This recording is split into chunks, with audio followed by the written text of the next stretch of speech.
시작을 하겠다고 했는데 조금 늦어져서 죄송합니다. 네, 그러면은 지금 유토피아 문학 북 콘서트를 시작하도록 하겠습니다.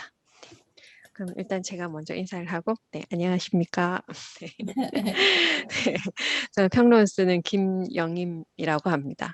보통 그 사회자가 그 간단하게 소개를 하시던데 저는 그렇게 소개할 내용이 많은 사람이 아니거든요. 그래서 경희대학교 후마니타스 칼리지에서 글쓰기 강의를 하고 있다? 뭐 이 정도가 다라고 할 수가 있습니다. 그래서 저도 이번 책에 그 정지돈 작가와 김초엽 작가의 그 소설을 대상으로 해서 필자에 참여를 하게 되면서 이렇게 사회까지 맡게 됐는데 북콘서트는 정말 구경만 해봤지 제가 진행을 해본 적이 없어가지고 지금 많이 좀 떨리기도 하고 또 실수가 있을까 봐 좀 걱정도 되는데 많이 이해해 주실 것으로 부탁을 드립니다. 그리고 뭔가 이렇게 사회자가 이렇게 출간되는 책과 그다음에 콘서트 의미를 좀 뭔가 지적으로 짚어줘야 되는데 그것도 역시 저의 역량이 아니기 때문에 또 그 부분에 있어서는 참석하신 다른 교수님들이 설명해 주실 거라고 제가 생각을 하고요. 그래서 지금 이제 책을 아직 읽어보신 분이 많지는 않을 거라고 생각하거든요. 그리고 뭐 내용도 그렇고 아직 시각적으로도 못 보신 분들이 계실까 봐 일단 제가 시각적인 자료를 좀 준비를 했어요. 저는 이 표지가 보자마자 마음에 들어서 다른 선생님들께는 말씀 안 드렸지만 이걸로 꼭 하고 싶었거든요. 그래서 표지가 굉장히 마음에 들었는데 독자분들은 어떠실지 잘 모르겠어요. 뭔가 이렇게 좀 책을 사고 싶은 욕망을 들끓게 해야 되는데 그래서 어쨌든 이게 왜 이 시대 유토피아 사유가 필요한가 또는 왜 이렇게 그 유토피아 문학에 대한 책이 필요했나 뭐 이런 부분에 대해서는 그 프로젝트의 연구 책임자셨던 임용 교수님께서 이후에 말씀을 해주실 거고 저는 일단 이 책이 나오게 된 물리적 배경이라고 하면 왜 우리가 이 책을 쓰게 되었나에 대한 외부적인 환경에 대해서 일단 잠시 소개를 드리도록 할게요. 그래서 이 책은 그 2015년 그러니까 2016년에 그 한국 그 연구재단에서 지원을 받고 지구화 시대 유토피아의 세계문학적 지도 그리기라는 프로젝트를 진행을 한 결과물 중에 하나라고 볼 수가 있습니다. 그래서 먼저 나온 책이 이제 유토피아의 귀환이라는 책인데 이 책의 성격은 이제 대중서라고 할 수가 있어요. 그래서 세계 여러 문화권의 그 작가들의 작품을 유토피아적 사유를 수단으로 해서 읽어낸 대중서이기 때문에 그 편편수도 굉장히 분량이 짧고 읽기에 좀 수월한 책이라고 할 수가 있어요. 지금 뭔가 음소거가 안 된 부분이 있는데 잠깐만요. 제가 음소거를 좀 시킬게요. 네. 그리고 이제 이번에 나온 유토피아 문학 같은 경우는 이것보다는 조금 이제 무게감이 있는 책이다라고 생각하시면 됩니다. 그래서 그 일단 기본 출발점은 그 뭡니까 프로젝트를 같이 진행하신 선생님들의 실적 그 논문 실적을 기반으로 해서 만들어진 책이거든요. 물론 이제 문장을 좀 출판하기 전에 다듬고 저희들이 지향하는 그 타겟이 학술서와 대중서의 중간 정도를 타겟으로 했기 때문에 조금 수정은 하긴 했지만 그래도 유토피아의 귀환보다는 조금 무게감이 있는 책이다라고 할 수가 있습니다.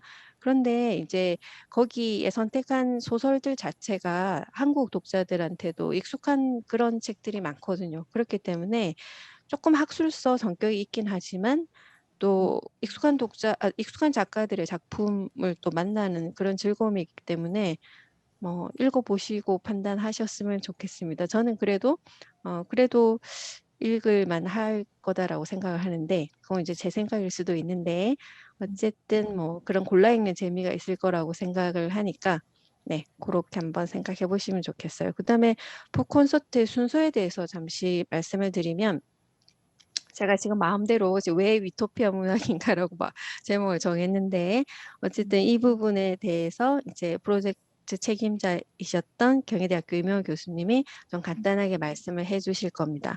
그 다음에는 이제 그 노태훈 평론가께서 이제 유토피아 문학에 대해서 자유롭게 뭐 말씀해 주시면 이제 그 파트에 대해서 글을 쓰셨던 필자 선생님들이 답을 이제 주시기로 되어 있는데 지금 필자 선생님들이 많이 바쁘셔가지고 많이 나오지는 못하셨어요. 그래서 혹시 또 뭐 그 쓴 부분은 아니지만 또 대답을 주실 부분이 있으면은 또 다른 필자 선생님들이 또 답을 주시는 방식으로 그렇게 진행을 하면은 되겠습니다. 정말 바쁘신 분인지 제가 너무나도 잘 알고 있는데 진짜 선뜻 이렇게 대답을 맡아주셔서 선생님께 진짜 너무 감사드립니다. 그 다음에 이제 그 독자와의 대화 시간이 있거든요. 그래서 책을 안 읽으셨어도 앞에 이제 내용을 보고 질문할 내용이 있으면은 어떤 질문이든지 해주시면 일단 필자 선생님들이 대답을 주실 수 있는 부분은 또 대답을 하고 그렇게 진행을 하도록 할게요. 그다음에 이제 필자 선생님들도 지금 이 팬데믹 사태 때문에 한 번도 모인 적이 없어서 선생님들이 좀 많이 오셨으면 했는데 또 필자분들 소개 또 간단히 하고 그다음 제가 아까 말씀드린 대로 10권의 책을 추첨하는 게 이제 마지막 순서라고 할 수가 있습니다.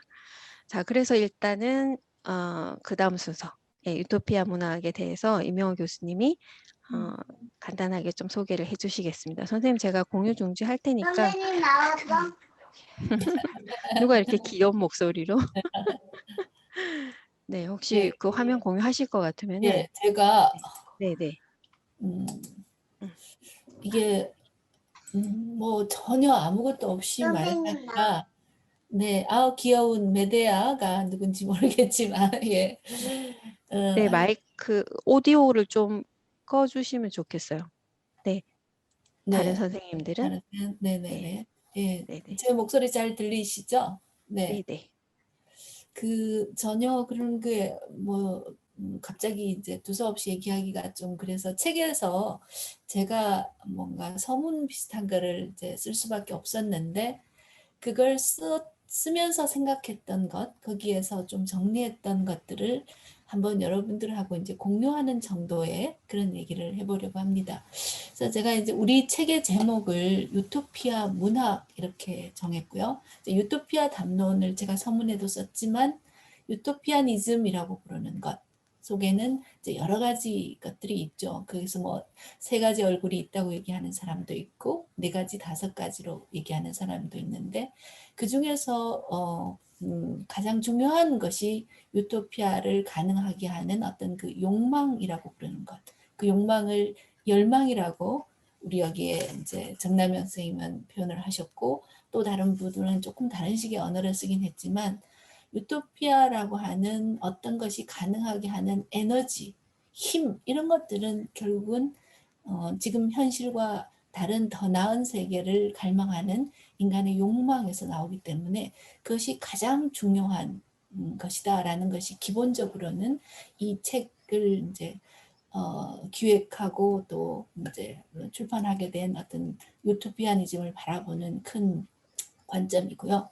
근데 그 이전에 뭐 유토피아를 실천 운동으로도 볼 수도 있고 유토피아를 이제 또 여러 가지 이제 뭐라고 해야 되나 하나의 이제 사회 이론이나 이제 철학으로도 볼 수 있는 거고 그러는데 그 중에서 유토피아를 구성하는 4개 내지 5개 이건 논자들마다 다르긴 하지만 그래서 문학이라고 하는 것이 유토피아니즘의 굉장히 강력한 하나의 이제 측면이라고 할 수 있는데 이 책에서 다루려고 하는 것은 바로 그 유토피아 문학이 지금까지 어떻게 전개되어 왔었고 그것들이 어떤 큰 갈래를 이루고 있는가라는 것을 어떻게 보면은 이제 종합화해서 보여주겠다라는 것이 이 책의 기획 의도라고 할 수 있어요. 지금까지 국내에서 유토피아니즘을 많이 얘기할 때는 사실은 상당 부분이 이제 철학이나 사회 이론 측면에서 많이 얘기되어 왔었고 문학론이 이제 얘기되기는 했었는데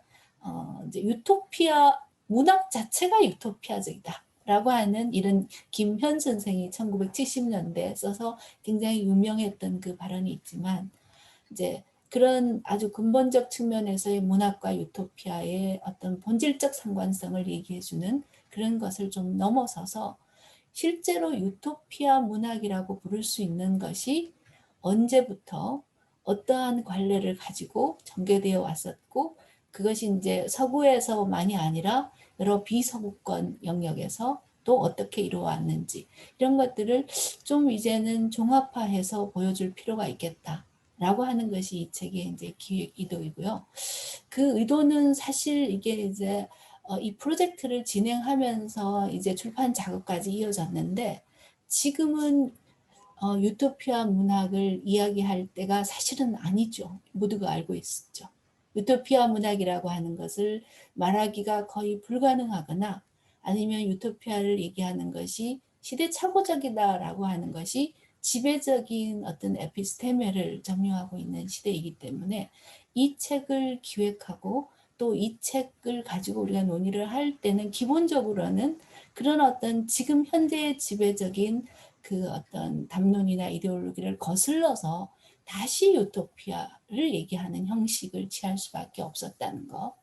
그래서 왜 유토피아 문학인가라는 질문을 좀 우리는 바꿔서 얘기하면 왜 지금 다시 유토피아인가라고 말할 수밖에 없는 어떤 상황 속에 놓여 있다라는 것을 좀 말씀을 드려야 될 것 같고요. 그래서 제가 이제 이 서문에 쓴 그 제목이 저 멀리 아직은 아닌 세계를 향해라고 제가 이걸 썼는데 여기에는 두 가지가 들어있는 거죠. 저 멀리라고 하는 것은 공간적으로 여기가 아닌 다른 곳이라는 뜻과 아직은 아닌 세계라고 하는 것은 지금 현재화되지 않은 어떤 시간적으로 미래일 수도 있고 실현되지 않은 어떤 그 차원을 말하는 이 두 가지 차원을 다 유토피아 문학이 이제 다루고 있기 때문에 저 멀리 아직은 아닌 세계를 향한 어떤 문학적인 그 추구가 어떤 형태로 나타났는가라는 것이 이제 이 책의 기본 입장이고 또 유토피아 문학의 지향성인데 두 번째 부분은 우리 아까 김영임 선생님도 잠깐 인용해 주셨는데 지금은 유토피아 문학의 시대가 아니고 사실은 안티 유토피아 문학의 시대인데 그 안티 유토피아 문학이 유토피아에 대한 강한 그 반대와 비판으로서 이제 출발했기 때문에 지금 유토피아를 얘기하기 위해서는 유토피아만 얘기할 수가 없고 안티 유토피아와의 관계 속에서 유토피아를 말하지 않을 수 없는 상황 속에 우리가 놓여 있는 것 같아요. 그래서 제가 제 글에서도 이 세 개의 인용문을 뽑았는데 앞에 두 인용문 오스카 와일드와 그 다음에 에두아르도 갈레아노라는 그 우루과이의 지식인이었던 사람이 쓴 표현은 오스카 와일드는 19세기 사람이고 에두아르도 갈레아노는 20세기 중후반의 사람이었는데 왜 여전히 이제 유토피아인가를 가장 웅변적으로 보여주는 두 개의 인용문이고요. 오스카 와일드는 참 이 문장은 너무너무나 유명한 문장이죠. 제가 이제 이번에 다시 인용을 하면서 다시 읽어보니까 문장을 쓰는 사람이라면 이런 문장을 써야 되는구나. 이렇게 한 문장을 쓰더라도 이렇게 인용될 만한 그리고 정확하게 핵심에 가닿는 이런 문장을 써야 되는구나라고 하는 것을 이제 다시 이제 절감하면서 역시 유토피아라고 하는 것의 핵심을 가장 정확하게 짚어냈던 유토피아니즘에서 두고두고 인용될 만한 그런 그 문장이라는 생각을 다시 했던 것 같아요. 정말 굉장히 강력한 표현이잖아요. 유토피아가 없는 세계 지도는 잠깐이라도 들여다볼 가치가 없다. 이런 문장을 할 용기와 그 담대한 그 의지가 있기가 굉장히 어려운데 사실 오스카 와일드라는 사람은 별로 이런 사람이 아니었는데 어떻게 이런 표현을 썼는지가 굉장히 놀라웠던 것 같아요. 그런데 이제 그런 유토피아를 진보와 연결시키는 그러니까 지금 현재를 떠나서 미래로 나아가게 하는 그런 어떤 그 동력학이라고 하는 부분을 이제 잘 표현했다면 마지막에 칼 포퍼의 이 문장도 이제 바로 그 이제 유토피아와 진보를 연결시키는 사유가 가지고 있는 근본적인 문제나 맹점을 지적한 그런 것을 그래서 정말로 이 주장도 굉장히 강력하면서도 여전히 우리가 완성적으로 생각해 볼 수밖에 없는 그런 문장인 것 같아요. 유토피아니즘이 특히 이 문장이 매혹적인 실상 지나치게 매혹적인 이론이라고 생각합니다. 그래서 매혹적이기 때문에 위험하고 유해하다라는 이것은 굉장히 강한 유토피아니즘에 대한 그 기소와 비판이 되는 거죠.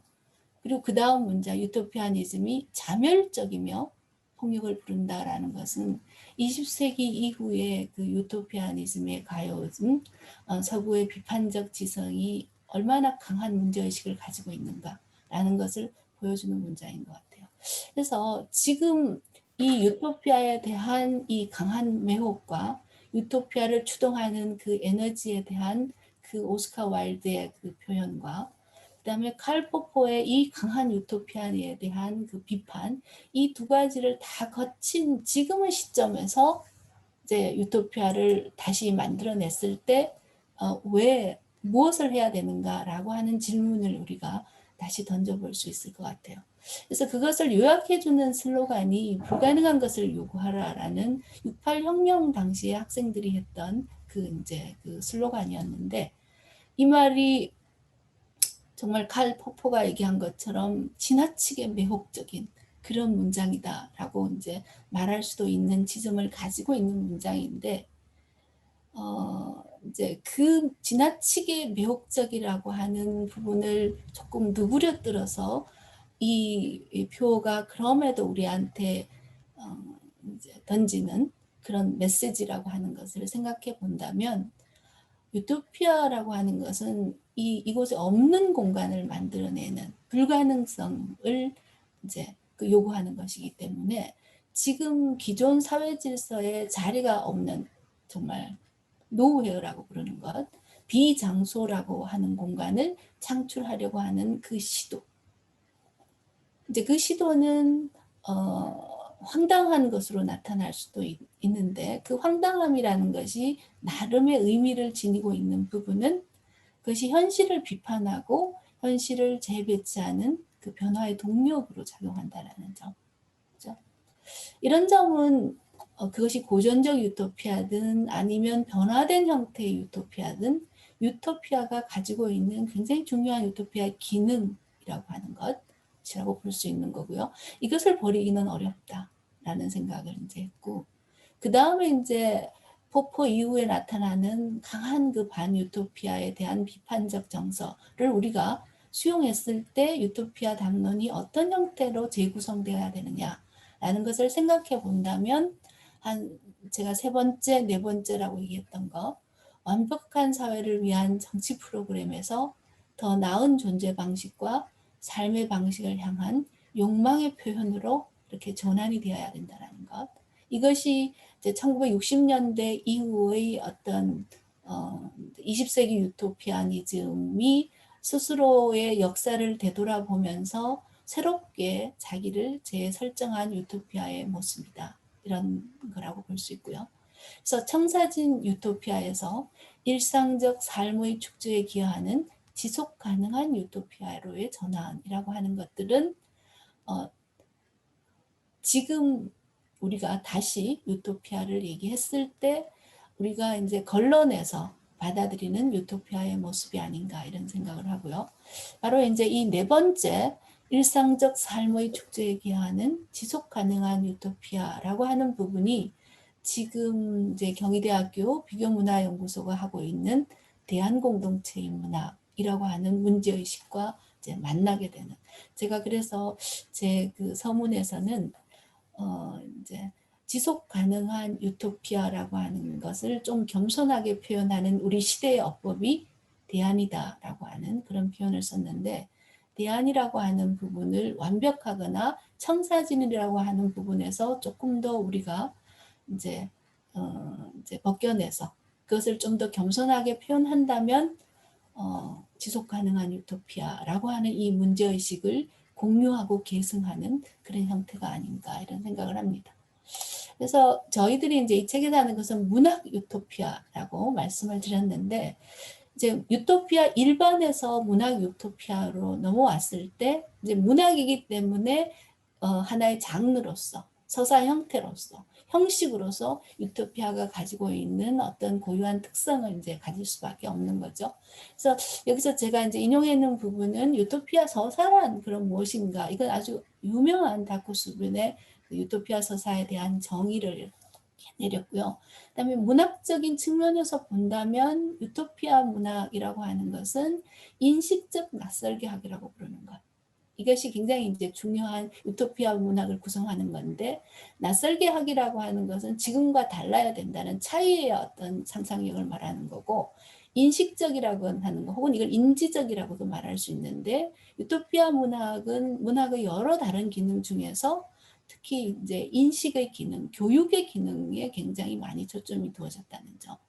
이런 것들이 이제 문학 형태라고 봤을 때 유토피아가 가지고 있는 어떤 특성을 말해주는 점이라는 점.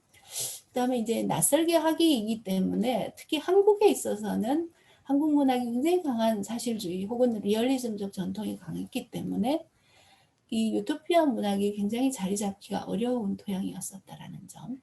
그리고 이제 이 인식적 낯설게 하기와 비슷한 어떤 그 장르의 고유한 특성을 가지고 있는 것이 이제 SF라고 부르는 건데, 그래서 어떤 사람은 유토피아 서사를 SF의 하위 장르라고 부르는 사람도 있고, 또 어떤 사람은 SF 장르가 출현하기 위한 역사적 뿌리가 유토피아 문학이라고 보는 그런 사람도 있는데, 어쨌든 SF의 특징이 우리가 흔히 사고 실험이라고 부르는 소트 익스페리먼트라고 보잖아요.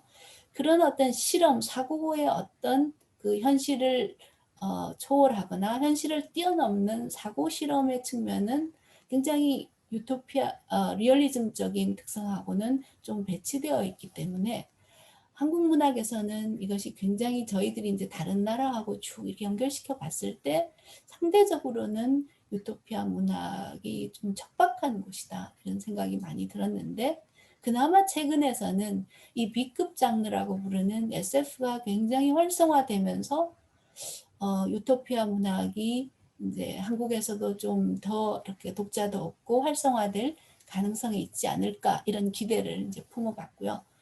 그 다음에 이제 또 문학론과 관련했을 때는 문학의 교육적 기능이 굉장히 큰 게 유토피아 문학인데, 현대문학은 문학 중에서도 이 미학적 기능이라는 것을 굉장히 중시 여기기 때문에 이 교육적 기능과 미학적 기능 사이에 어떤 그 적절한 균형을 어떻게 유지할 것인가, 이런 문제가 유토피아 문학의 굉장히 큰 고민거리이고 유토피아 문학을 쓰려고 하는 사람들한테는 과제를 안겨주는 점이었다라는 것을 이제 저희들이 좀 발견하게 된 점. 뭐 이 다섯 번째 부분은 이제 유토피아 문학, 특히 저희들이 그 마지막 부분에 가면 포스트 아포칼립스 그 유토피아라는 상당히 모순적인 그 용어를 만들어내서 유토피아의 한 형태로서 얘기를 했는데, 포스트 아포칼립스라고 하는 것은 세상의 종말과 파국을 그리는데 그것이 어떻게 유토피아적일 수 있느냐, 당연히 이제 제기됨직한 질문이죠. 그런데 이제 그런 모순 어법을 쓰는 것이 가능하도록 만들어준 이제 비평가가 톰 모이런이라는 사람입니다. 그래서 유토피아라고 하는 것이 디스토피아가 완전히 대립된 것이 아니고, 유토피아 서사가 완벽한 사회가 있는 것이 아니라 상대적으로 여러 가지 결함과 한계를 지닌 어떤 변화와 수정이 열려 있는 것이라는, 이런 쪽으로 60년대 이후의 서구의 유토피아 문학을 이제 이론화한 이런 것들이 가져온다면, 유토피아의 어떤 그 초창기의 원조의 형태하고 다른 다양한 유토피아의 어떤 그 형태들을 우리가 생각해낼 수 있다, 이런 것을 이제 이번 책에서도 중요한 부분이었고요. 저희들이 이렇게 글을 찾다 보니까 굉장히 이제 포스트 아포칼립스나 비판적 유토피아적인 작품이 현대 유토피아의 다수를 차지하는 형태라는 것을 이제 알게 되었다. 뭐 이런 것들을 이제 책 기획과 관련해서 좀 말씀을 드리고, 그래서 현대 유토피아는 순간적 국지적 유토피아적 성격이 강해서 뭐 푸코 같은 사람들은 이런 것을 이제 헤테로토피아나 이런 형태를 이제 많이 지어서 어떤 의미에서는 유토피아를 말하기 어려운 시대의 유토피아의 기획을 그래도 유지하기 위한 나름의 어떤 그 방식이 오늘날의 유토피아의 형태가 아닐까, 이런 생각을 해보게 됩니다. 그다음에 마지막으로는 저희들이 이제 책을 구성할 때 유토피아의 형태를 이렇게 나눠 보니까 이 한 네 가지 정도로 이제 한가, 이게 뭐 절대적 구분은 아니지만 이제 16세기에서 서양에서 시작된 그 고전적 유토피아에서 21세기에 접어든 오늘날까지의 이 시기를 크게 대별을 해보면 대체로 이제 이런 형태의 유토피아의 유형과 계보를 생각해 볼 수 있지 않을까. 이런 것들이 이제 이 책을 기획하면서 어떻게 체제를 만들고 지금 어떤 문제의식을 가지고 이제 이 유토피아 문학이라는 이 책을 저희들이 기획하고 출판하게 되었던가를 좀 간단하게 설명드리는 그런 시간이었습니다. 제 얘기는 여기까지 정도로 하도록 하겠습니다. 시간을 제가 좀 많이 써서 죄송합니다. 아니, 괜찮습니다. 임효 교수님 그 공유 이야기 중지. 들으면서 네, 제일 처음에 2015년도에 유토피아 프로젝트 들어갔을 때 그때가 생각이 나거든요. 그러니까 그때는 제가 진짜 유토피아 이렇게 떠올리면은 한국적인 정서로는 무릉도원 뭐 이 정도 개념을 가지고 프로젝트를 처음에 시작을 했는데 정말 유토피아라는 그런 단어의 이런 정치적인 힘, 정치적인 사유 이런 것들이 있을 거라고는 사실 상상도 못했었고 그게 또 이렇게 또 연결돼서 SF랑 연결되는 그런 것들이 막 파노라마처럼 이렇게 지나가면서 예, 그런 옛날 생각들이 난 2015년이면 벌써 지금 한 5, 6년 됐잖아요. 그래서 그 사이에 저도 굉장히 공부가 많이 됐고 그랬던 기억이 납니다. 그래서 독자분들이 이런 좀 백그라운드를 가지고 또 책을 읽게 되면 훨씬 더 또 재밌게 읽으실 수가 있는데 오늘 많이 안 오셨네요. 하지만 이게 나중에 또 유튜브로 올라갈 거죠, 박정은 교수님. 아닌가요? 네네. 그러면 또 나중에 책을 읽으실 때 또 도움을 받으실 수 있을 것 같습니다. 교수님 너무 꼼꼼하게 준비해 주셔서 감사드리고 이제는 이제 노태훈 선생님한테 좀 부탁을 드려야 될 시간이 왔네요. 선생님 화면 공유하기 전에 제가 노태훈 선생님 잠시 간단하게 소개를 드리고 네, 진행하도록 하겠습니다. 선생님 사진 이거 마음에 안 드시죠? 네, 사진이 조금 제가 좋아하지 않는 사진이. 네, 실물이 훨씬 호남형인데 제가 아무리 서칭을 해도 마음에 드는 사진을 못 찾아가지고 저한테 연락을 하셨으면 제가 그래도 조금 괜찮은 걸 알아드렸을 텐데. 그 생각을 네. 못했어요. 인터넷에 그냥 찾는다고. 네. 네. 진짜 만나면 예, 정말 호남형이시고 재밌으시고 그런 분입니다. 그래서 너무 바쁘신 분인 거 제가 알면서도 부탁할 때 굉장히 걱정을 많이 하고 부탁을 했는데 정말 선생님이 진짜 뭐 속되게 한 칼로 해주시겠다고 해서 진짜 너무 진짜 야호를 불렀습니다. 속으로 너무 감사드리고 선생님에 대해서 잠시 소개를 드리면 2013년도 중앙시민문학상으로 등단을 하셔서 지금 현장 비평에서 활발하게 활동하고 계시는 문학평론가이시고요. 그다음 지금 자음과 모음의 편집위원을 하시고 문정입지는 바뀐 것 같아요, 선생님. 요번에 들어가 네. 보니까. 그죠? 그 외에 제가 분명히 모르는 다른 활동들이 굉장히 많으신데 저의 이 서칭 능력이 거기밖에 안 돼서 거기까지밖에 조사를 못했습니다. 그리고 평소에 정말 다독으로 잘 알려져 계시거든요. 그래서 제가 이번에 또 그런 것들을 믿고 부탁을 드렸고, 그다음에 제가 아까 시작 전에도 말씀드렸지만 드물게도 평론가로서 팬층을 확보하고 계신 아주 귀한 선생님 아니라고 얘기하시지만 저도 개인적으로 선생님 글을 좋아하는 사람으로서 이렇게 좀 약간의 팬심으로 부탁을 드렸다라고 할 수가 있습니다. 그래서 진행 방식은 선생님 자유롭게 진행을 하시면 됩니다. 그래서 지금 참석하신 필자분들이 많지는 않은데 지금 계신 분이 임영우 교수님, 박정은 교수님, 김상욱 교수님, 안지영 교수님, 그다음에 김미정 교수님, 그 외에 제가 또 놓치고 있는 분이 계신가요? 김지은 선생님. 맞아요. 죄송합니다. 김지은 선생님 그리고 오셨어요. 김영임 선생님. 네. 저도 고렇게 이제 필자분들이 오셨거든요. 그래서 자유롭게 이야기하시고 저는 그냥 옆에서 거드는 정도 고렇게 하면 되겠죠. 네. 그럼 선생님 혹시 화면 공유하실 거면은 화면 공유하시면 됩니다. 아니면 그냥 네. 하셔도. 일단은 뭐 소개를 막 너무 막 거창하게 해주셨는데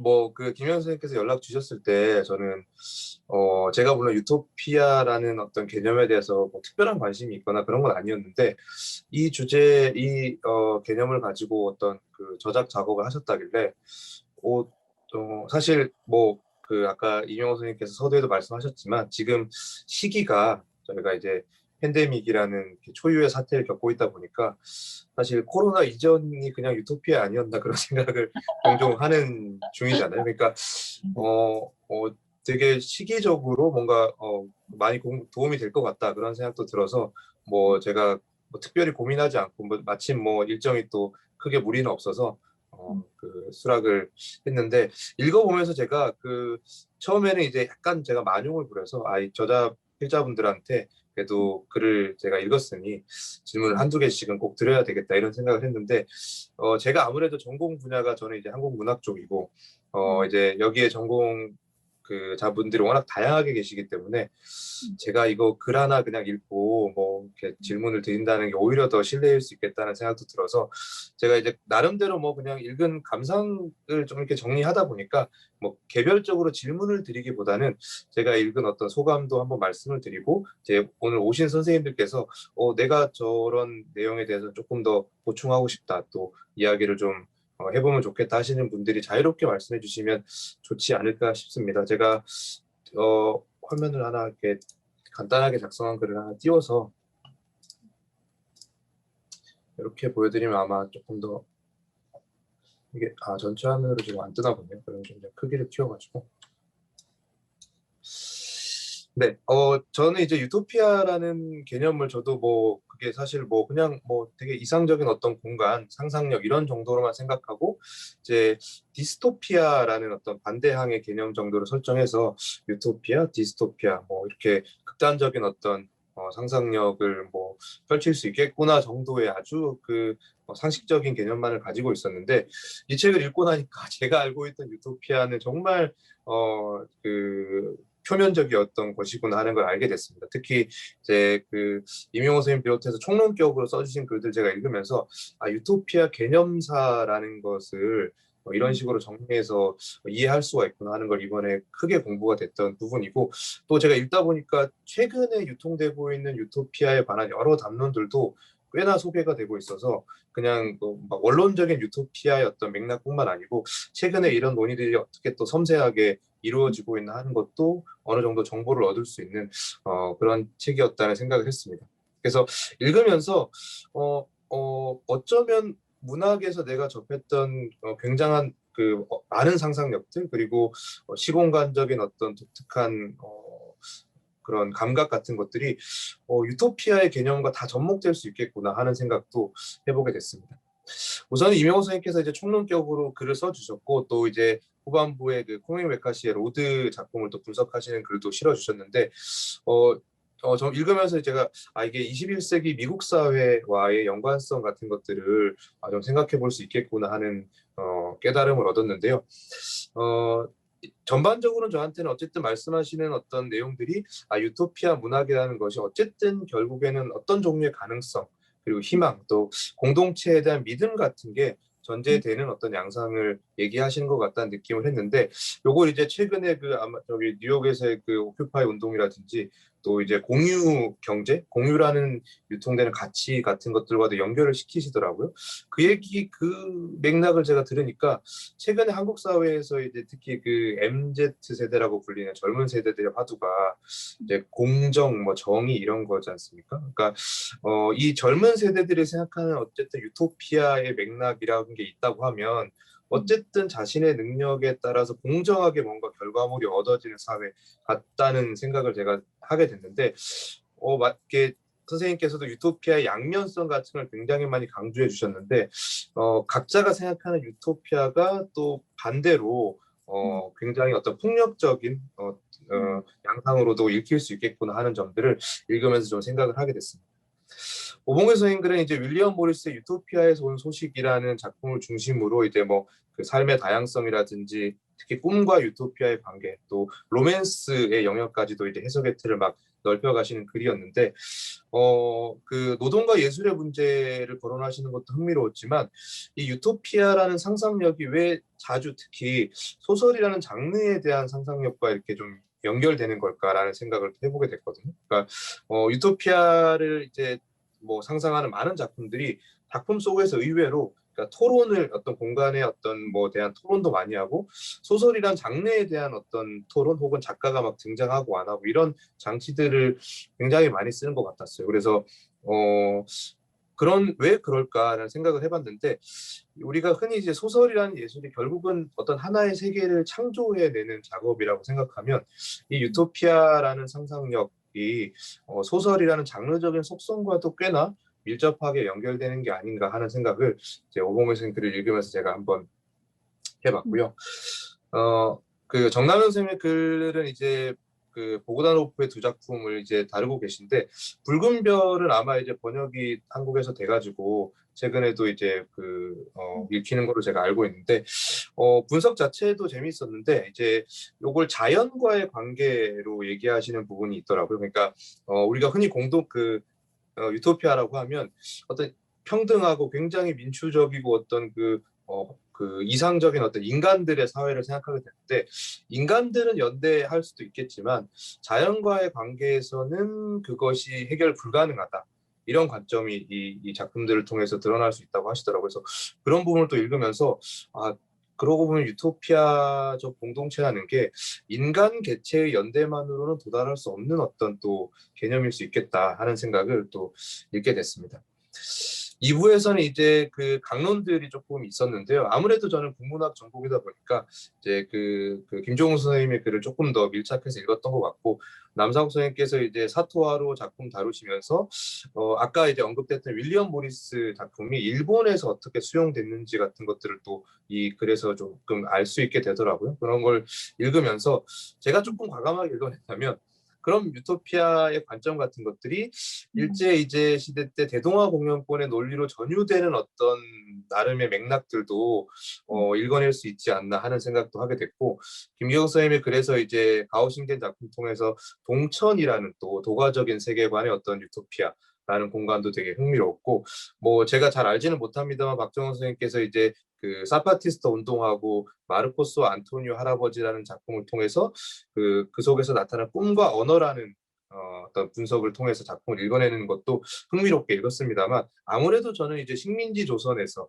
이 유토피아라는 개념이 어떻게 수용되어 왔나 한국적으로 그게 이제 좀 흥미롭더라고요. 이렇게 김종훈 선생님께서 20년대 중반에 개벽이나 동강 같은 매체 중심으로 분석을 좀 해주셨는데 또 유토피아라는 걸 생각하고 보니까 개벽이라든가 동광이라는 이름 자체도 굉장히 의미심장하게 좀 느껴지는 면이 있었습니다. 아무튼 그 작업들이 되게 기억에 많이 남을 것 같아요. 특히 제시하신 자료들도 앞으로 제가 두고두고 참고할 만한 내용들도 좀 있어 보였습니다. 그걸 읽으면서 제가 어떤 생각했냐면 한국 SF 팬들, 한국 SF 창작자들이 늘 얘기하는 것 중에 하나가 공상과학이라는 말 좀 안 썼으면 좋겠다라는 거거든요.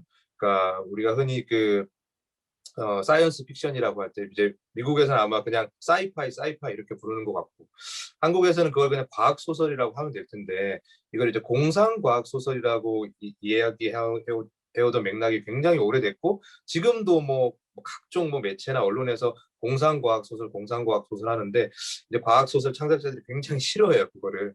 이제 공상이라는 말이 왜 거기 굳이 붙어서 접두어로 쓰여져야 되나 이런 얘기를 많이 하는데 제가 김종호 선생님 글을 읽으니까 이 공상과학이라는 아주 악명 높은 이 번역어가 어떤 맥락에서 어떤 기원에서 이렇게 생겨나게 됐는지를 약간은 힌트를 또 얻을 수 있는 내용이 있어서 흥미롭게 읽었습니다.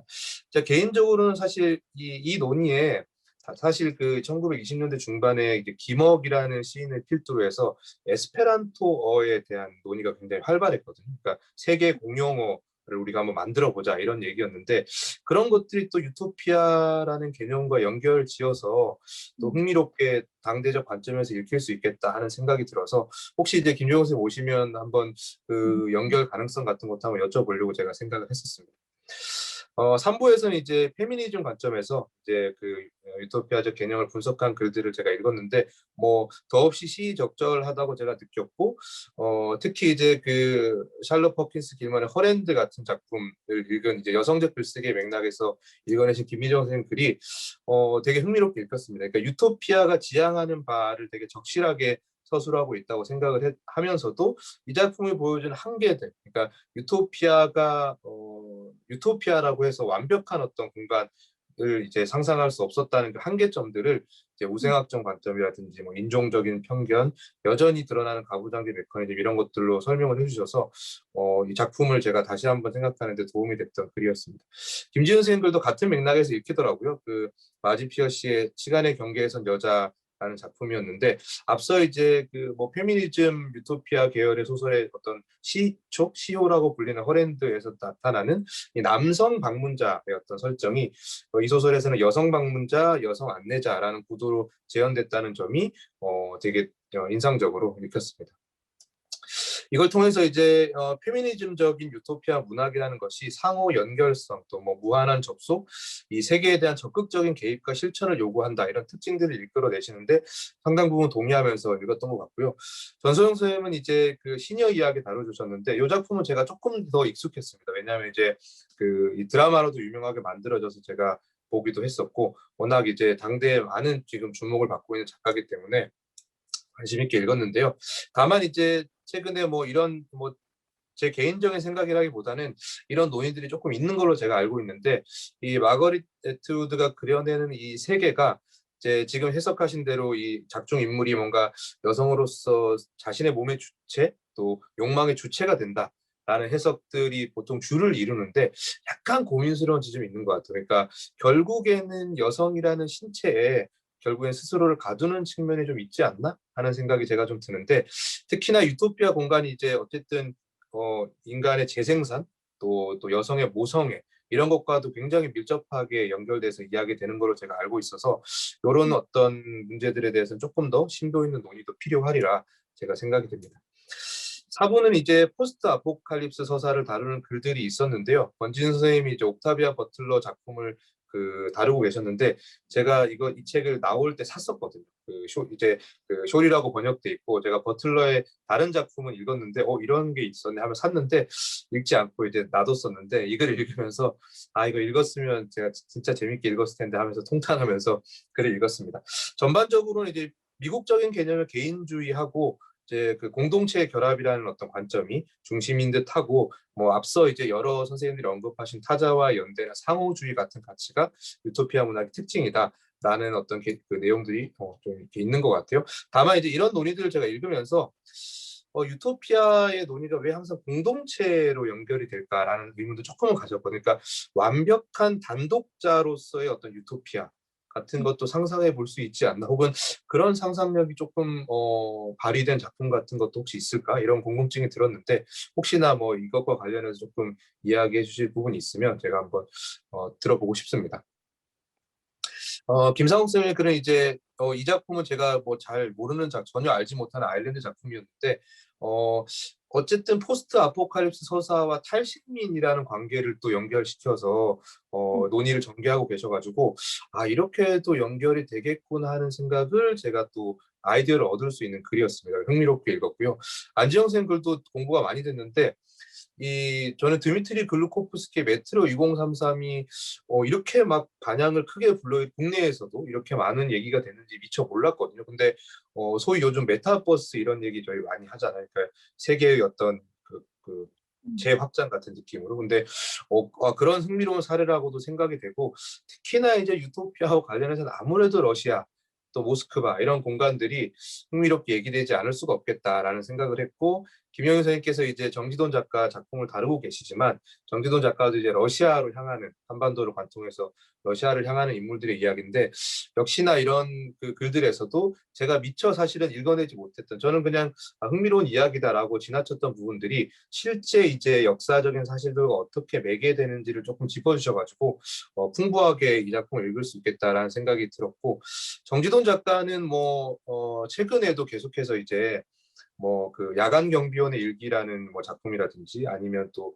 그 모든 것은 영원했다라는 최근에 러시아 혁명을 다룬 어떤 여러 작품들에서 계속해서 이 러시아 혁명 이런 소재들을 다루고 있어서 유토피아적 관점에서 정기돈 작가의 어떤 작가론으로 폭넓게 한번 다뤄봐도 굉장히 의미 있는 논의가 되겠다 하는 생각을 제가 했었습니다.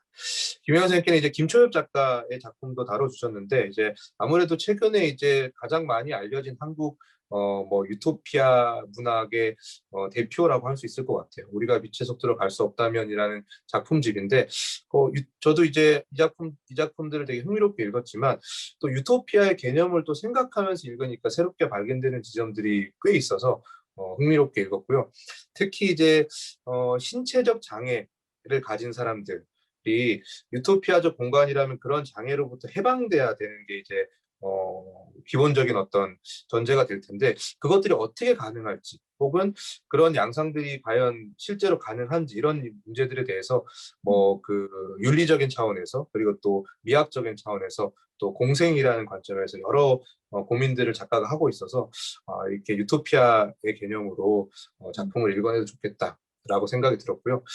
제가 이제 읽으면서는 이제 사실 아까 그 임용호 선생님도 유토피아라는 개념이 SF의 뭐 하위 장르, 뭐 상위 장르 이런 얘기 해주셨지만 사실 유토피아를 다루는 이야기라고 하면 거의 SF적인 요소가 들어있다고 봐야 될 것 같아요. 근데 제가 조금 이 책을 읽으면서 들었던 생각은 이제 연구자들께서는 이제 그 SF 문학 작품들을 어떤 고전의 어떤 일종의 텍스트로 받아들이시고 지금 이 저작에서 보이듯이 활발하게 어떤 논의를 전개하고 있는데 이 현장의 SF 비평은 여전히 좀 부족하다 이런 생각이 들거든요. 그러니까 현장의 SF 비평은 거의 지금도 제가 알기로는 매니아들이 거의 수행하고 있습니다. 그러니까 전문 SF 비평가 라고 할 만한 어떤 뭐 어떤 개인 혹은 어떤 공동체, 공간 이런 것들이 거의 없다시피 하다 보니까 이 유토피아 연구가 조금 확장되면 한국 SF 현장 비평에도 어느 정도 의미 있는 논의들을 제공할 수 있지 않을까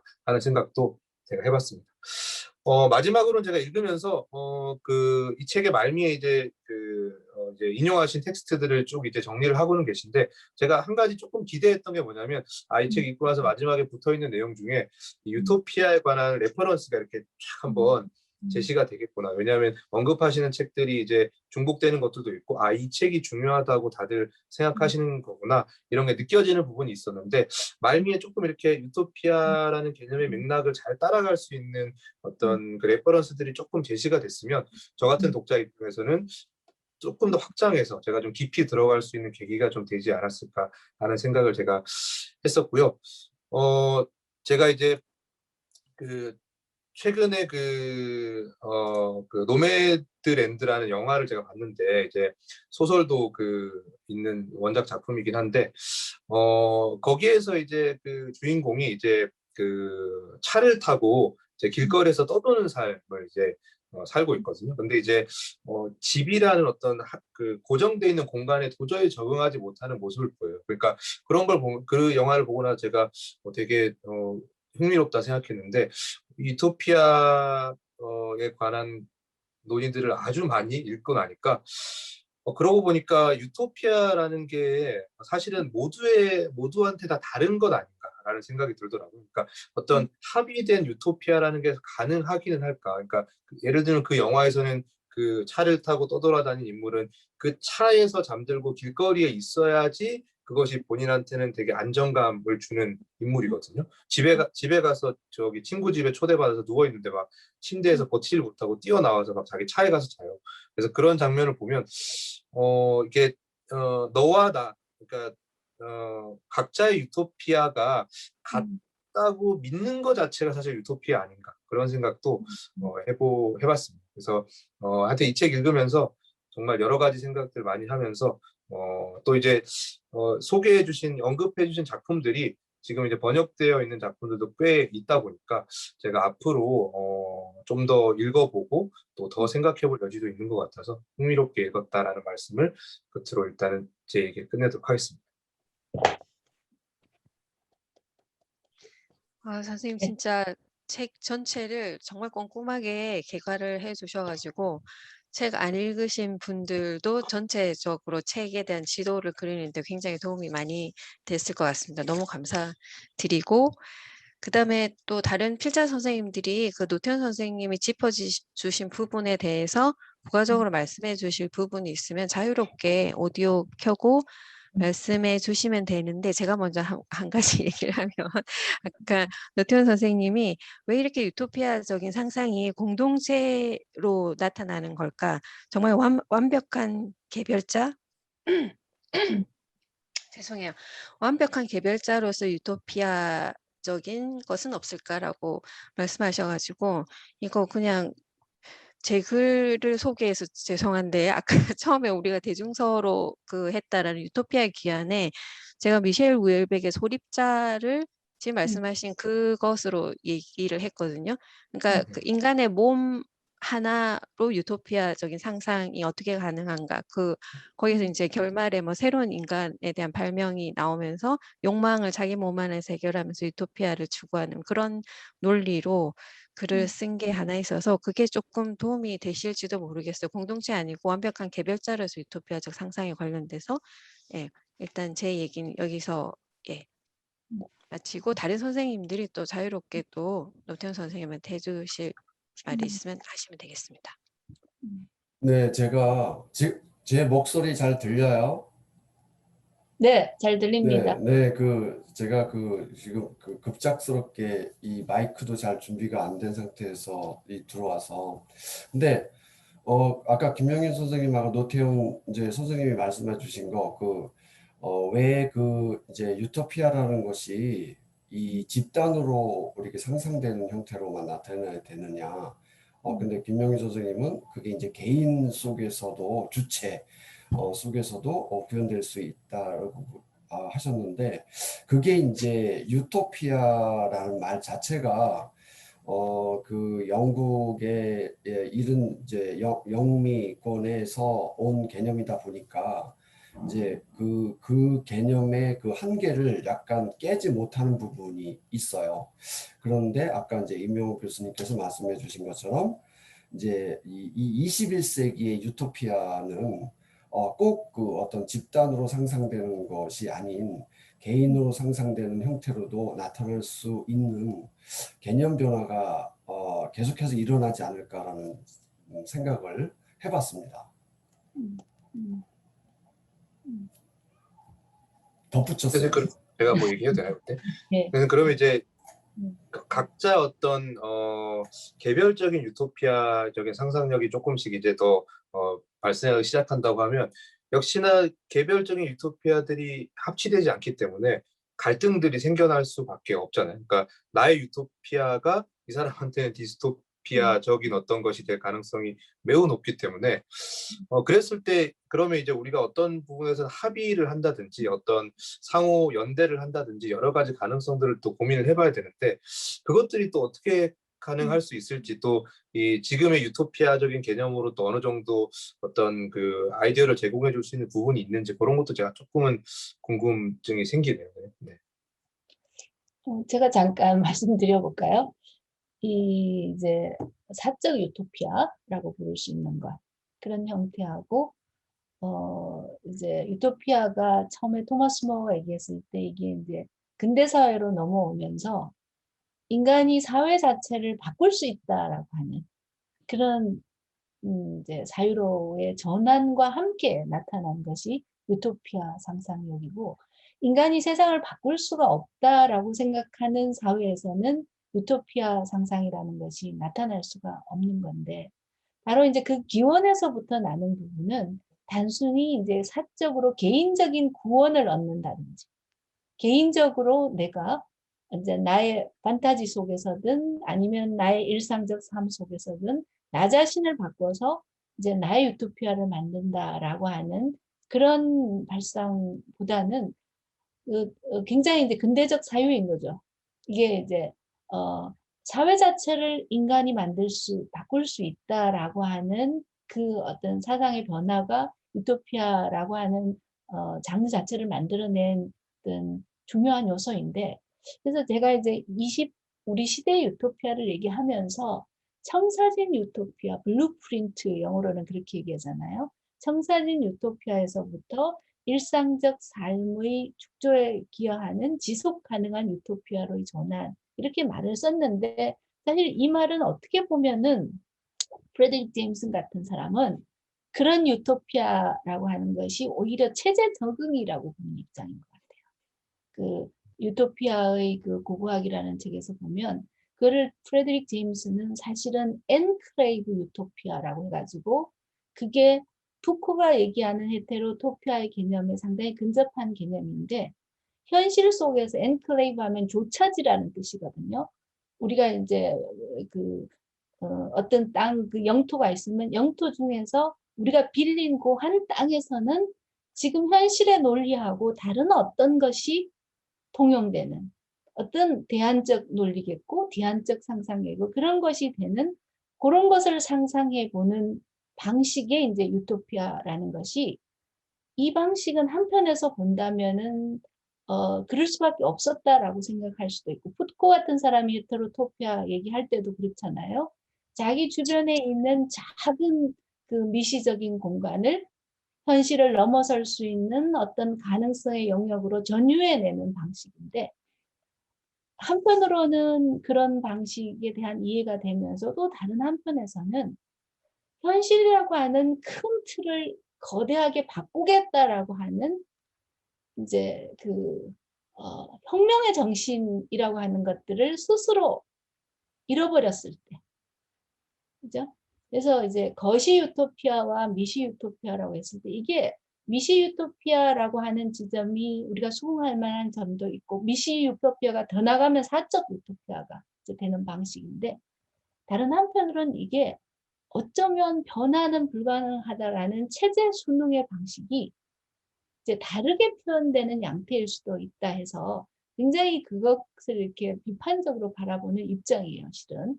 굉장히 전통적인 그 좌파 막시스트 입장을 견지하고 있는 셈이기도 하는데 저도 이제 그런 게 맥락을 이해해서 본다면 유토피아라는 말의 변화를 한편으로 꾀하면서 다른 한편으로는 개념만 가지고 있고 내용의 실질 부분을 형용화하는 형태로 우리가 가지는 방식이라면 이런 것들은 좀 문제가 있지 않을까라는 생각도 개인적으로 해봤거든요.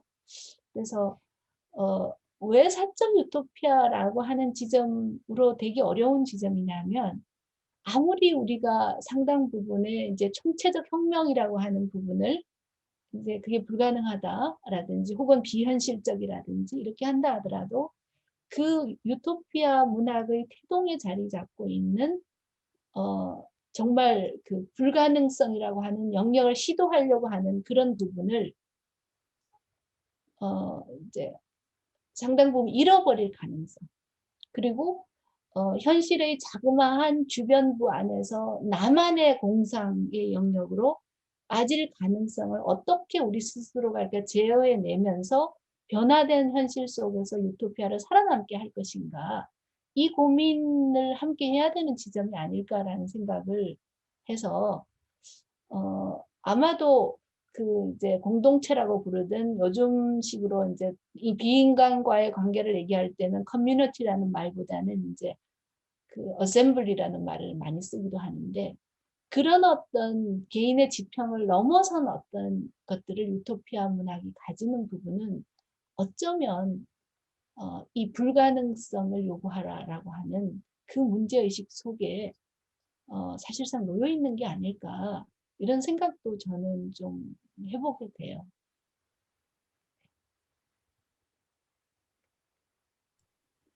네. 뭐 그냥 다른 분들이 더 좋은 대답을 하시는 동안 제가 한 말씀 드려도 될까요? 뭐 직접적인 대답은 아닌데 어쨌든 노태훈 선생님 말씀 굉장히 잘 들었고요.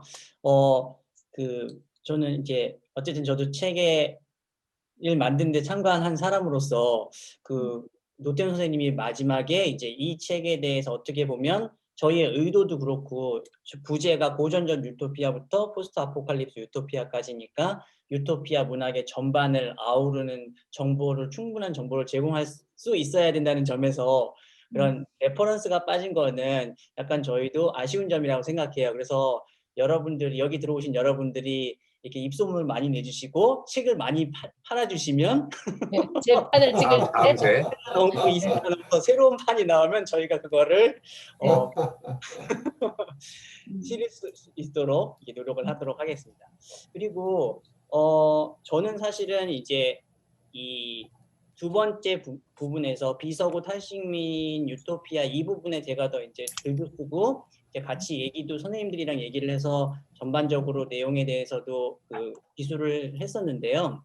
어떻게 보면 선생님이 말씀하신 거에 어떤 개별자들에게 있어서의 유토피아 그런 점을 약간 지정학적으로 확대를 시키자면 그게 어떻게 보면 비서구 탈식민 유토피아의 또 다른 모습이 될 수도 있는 것 같아요. 왜냐하면은 이게 이제 지금 알다시피 어떻게 보면 그 유토피아 문학이라는 것이 우리가 관념을 가지고 그러니까 관습적으로 생각을 갖고 있는 것이 어떤 서구의 모델이고 또 한편으로는 SF나 이런 것들의 모델인데 그 사실은 그 비서구라고 하거나 아니면은 탈식민하고 있는 주변부의 문학들은 거기에는 온전히 포함되지 않았던 부분들이고 사실은 그런 부분에서 이 지금 저희가 글 쓴 어떤 작품들도 이게 어떻게 보면 또 이게 완전히 유토피아 문학의 모델의 그 서구적인 거에 합치되느냐 하는 점에서는 의문이 가질 수 있는 거거든요. 그래서 또 다른 한편으로는 또 다른 방식의 장르로 읽을 수도 있는데 또 한편으로는 유토피아 문학으로 읽을 수도 있는 그런 것들이라 좀 애매한 부분이 있을 수 있고 독자들한테는 생경한 부분이 있을 수도 있는 것 같아요.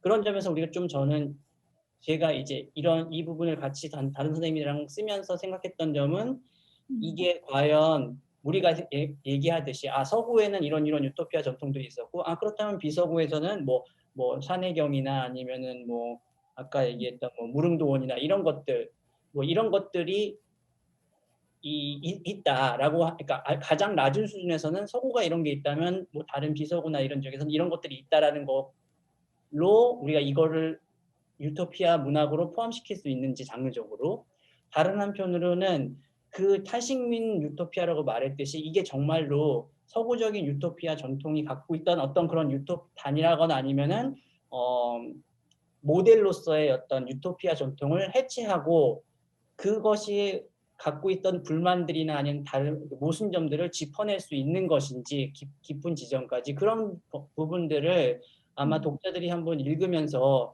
그렇다면 그게 정말 유토피아 문학 안에서 그런 비서구 탈식민의 유토피아라고 문학이라고 부를 수 있는 것들이 과연 존재하는지 저는 좀 같이 한번 읽으시면서 확인했으면 좋겠고요.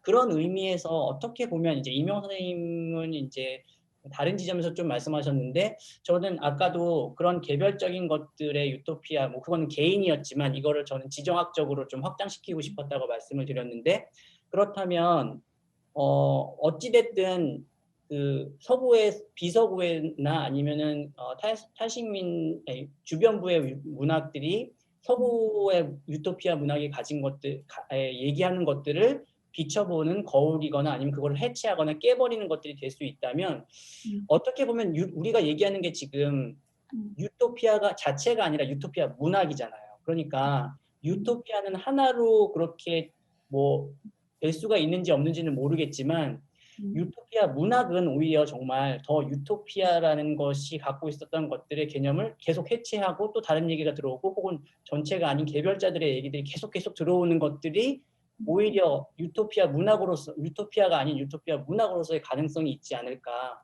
뭐 저는 그런 생각도 하게 됩니다. 네, 그 박정원 선생님 의견에 전적으로 동의를 하고요. 저희가 이 책을 제작을 할 때 당면했던 문제 의식 중에 하나가 뭐였냐면 이 영국이나 미국 쪽 이 서구권에서의 유토피아의 개념에 합치되는 형태의 비서구권 이런 그 담론 이런 것들이 이 맞아떨어지는 부분이 없을 거라는 예상을 했고 실제로 맞아떨어지지 않는 부분들이 굉장히 많았고 그래서 이러한 유토피아적인 그래서 이제 결국은 우리가 이 천착했던 것이 뭐냐면 비서구권 이런 담론들에서 유토피아 흔적 같은 게 있는지를 찾아내는 그런 거였잖아요. 그래서 제가 달았던 그 리브네의 아일랜드 소설 브레이에서 발견된 집에서도 사실은 그 굉장히 유토피아적인 이런 흔적 자체를 찾기도 어려웠고요. 그다음에 그러면서 이제 이런 이제 아일랜드라는 유럽의 변방, 영국의 식민지였던 이런 나라가 갖고 있었던 어떤 탈식민화된 이런 상황에서 이제 이 아일랜드의 역사를 되짚어보고 지금 당대 현실에서 이 아일랜드인들의 의식 세계에 남아있는 이런 식민 시대의 그런 어떤 아픔이라든지 이러한 이 정신분열증적인 어떤 이런 모습들을 통해서 오히려 유토피아적인 어떤 흔적 그것이 어떻게 보면 유토피아적인 흔적일 수 있겠죠. 지금 그러한 이제 그런 식민 시대로부터의 그 잔재를 일소하기 위한 또는 그런 흔적 지우기 차원에서 새로운 어떤 정체성을 만들어내고자 하는 이런 어떤 노력으로 본다라고 하면 그 자체가 어떻게 보면 유토피아 찾기의 일환 아닐까라는 생각이 들어요. 그래서 아까 김명인 선생님도 말씀하신 것처럼 이것이 어떤 집단적으로 상상되는 형태의 어떤 커뮤니티 이런 차원에서만 유토피아 전통적인 관점에서만 유토피아를 논한다라고 한다면 지금 그러한 형태의 유토피아 담론은 점점 축소되지 않을까라는 생각이 들고 오히려 디스토피아적인 이러한 담론들이 많이 대거 등장하고 전통적인 의미에서 유토피아 담론들은 많이 축소되는 경향이 또 21세기에 와서는 이게 대두되고 있는 현상 중에 하나잖아요. 그렇다라고 하면 결국은 우리는 이제 토마스 모어의 유토피아에서 비롯되었지만 지금 21세기에는 이제 그 미시적인 아까 임용 교수님 말씀하신 것처럼 미시적이고 탈식민적이고 비서구권적이고 그런 어떤 차원에서의 유토피아 흔적을 찾고자 하는 노력들이 주요하지 않을까라는 생각이 듭니다. 그러면은 조금 순서를 바꿔서 원래는 그 참석자분들한테 질문을 받고 필자 선생님들이 글을 쓰시면서 어떤 생각이었는지 소회나 뭐 그런 것들을 들어보려고 그랬는데 먼저 필자 선생님들의 말씀을 듣고 그다음 마지막에 참석자분들이 질문을 받는 게 좋을 것 같아요. 지금 벌써 이야기가 나왔으니까 지금 이제 안지영 교수님도 와 계시고 김미정 교수님, 김지연 선생님 계시죠. 그래서 마이크 켜시고 또 책을 쓰면서 또 하셨던 생각들을 좀 공유해 주시면은 또 좋을 것 같습니다.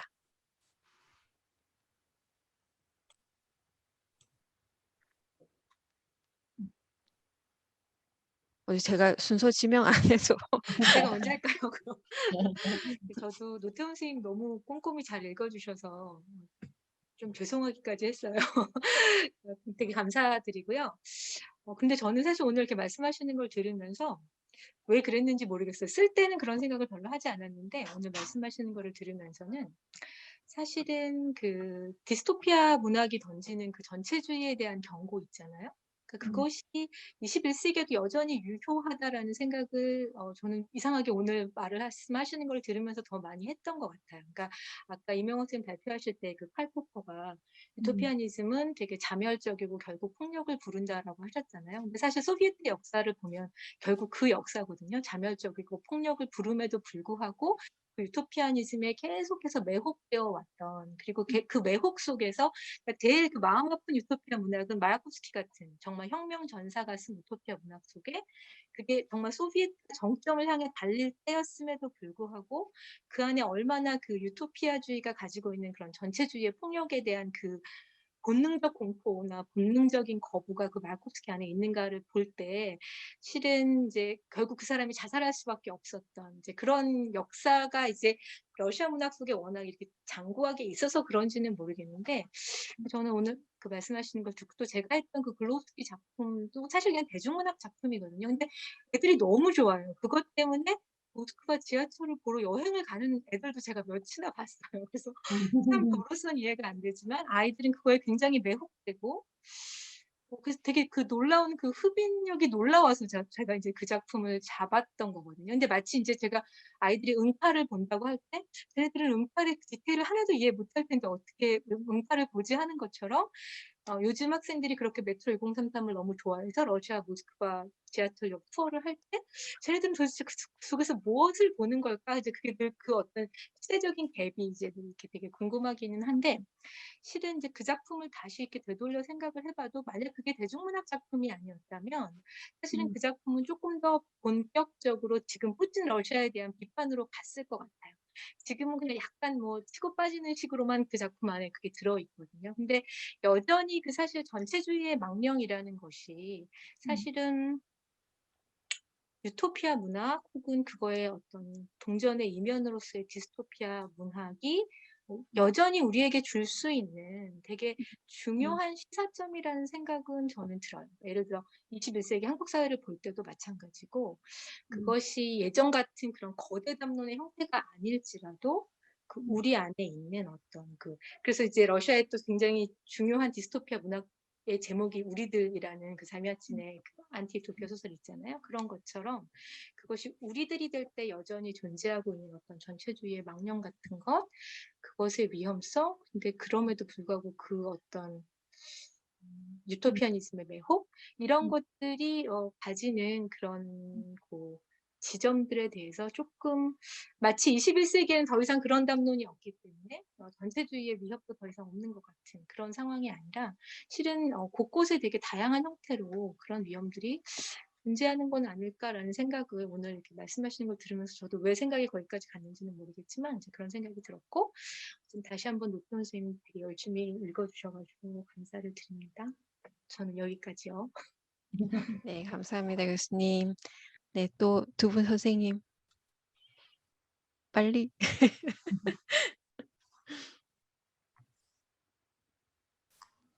저는 사실은 개인적으로 유토피아라는 용어를 그러니까 이제 저도 이제 노태훈 교수님이 너무 자세하게 읽어주셔서 이거 정말 다 읽어오셨구나 되게 힘드셨겠다라는 생각이 들었어요. 그리고 이제 쓰는 제 입장에서도 사실은 유토피아라는 존재에 저는 개인적으로 별로 달가워하지 않는 입장이었기 때문에 사실은 쓰면서도 굉장히 고민이 됐었어요. 왜냐하면 그 안지영 교수님도 말씀하신 것처럼 그러니까 그러니까 나나 혹은 나와 같은 생각을 갖고 있는 누군가가 나는 이러한 공간, 이러한 사회가 더 좋은 사회라고 생각해라고 이상향을 딱 정했을 때 다른 생각을 가진 사람들과 부딪힐 수 있고 아까 노태훈 교수님께서 이제 설명하신 것처럼 그런데 그러한 생각들을 내 생각을 강요하다 보면 그게 이제 전체주의의 어떤 폭력이 될 수 있기 때문에 과연 유토피아가 가능한가? 그리고 그 샬롯 퍼킨스 길먼의 그때 당시에 여성들이 1세대 이제 그 물결에 의해서 어떤 목소리를 내고 굉장히 급박한 목소리를 내기 위해서 그런 부분이 필요했겠다라는 생각이 들긴 했지만 여전히 그게 의미가 있을까? 왜냐면 거기서 그리고 있는 사회에서도 분명히 강제하는 그래서 이제 제가 부분적으로 말을 했지만 그냥 두는 것이 아니라 그러니까 어떤 예를 들어서 에코를 말을 한다고 하더라도 그냥 자연을 그냥 두는 게 아니라 가꾸는 정원 같은 정원이라는 그런 이제 그것이 과연 유토피아일까 이런 생각이 좀 약간 들었었어요. 그런데 아직도 여전히 사람들은 더 나은 세상을 원하잖아요. 그러니까 더 나은 세상, 더 나은 삶, 누구나 나뿐만 아니라 같이 더불어 잘 살 수 있는 세상이 어떠한 것일까를 계속 사람들이 고민을 하고 그것에 대해서 다양한 담론을 내놓고 있는데 그것과 관련해서 전에 다른 어떤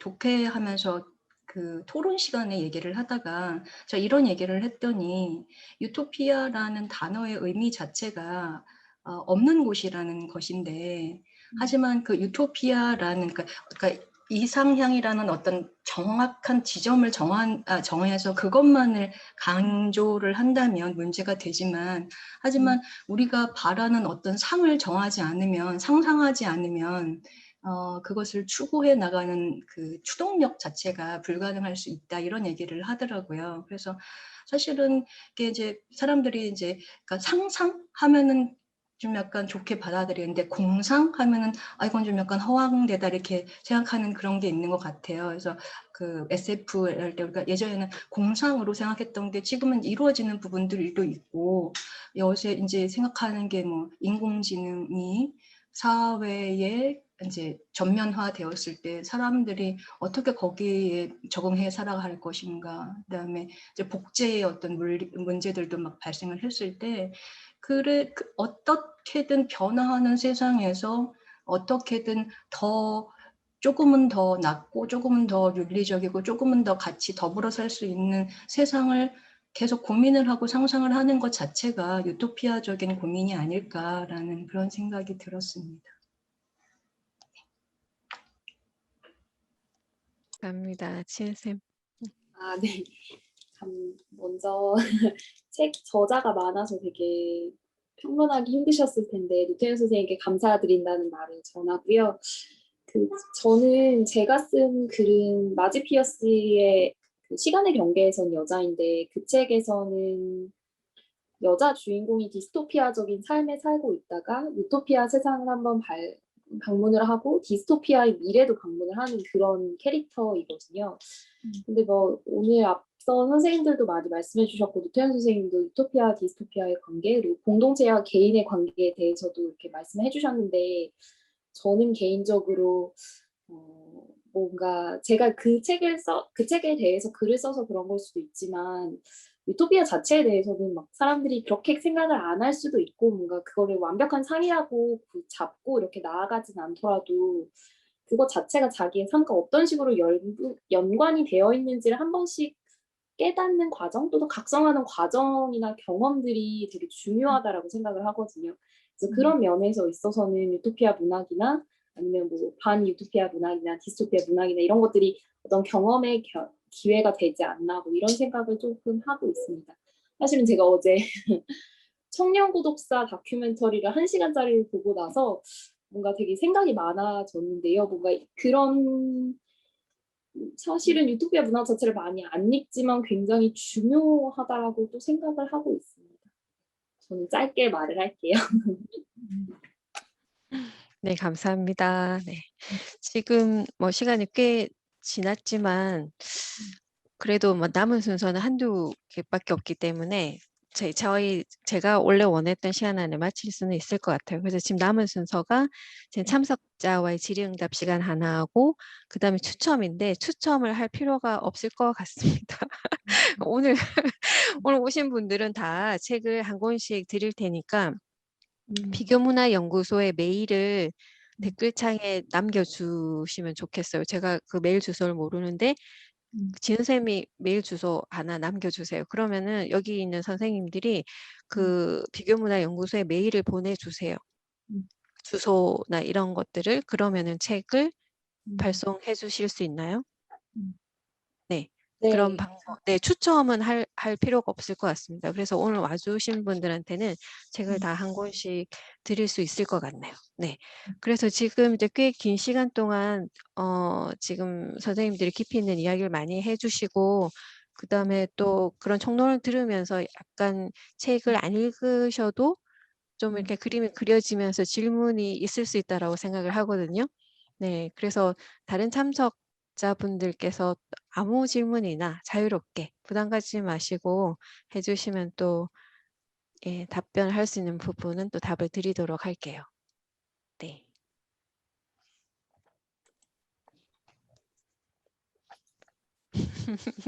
질문 안 하시네.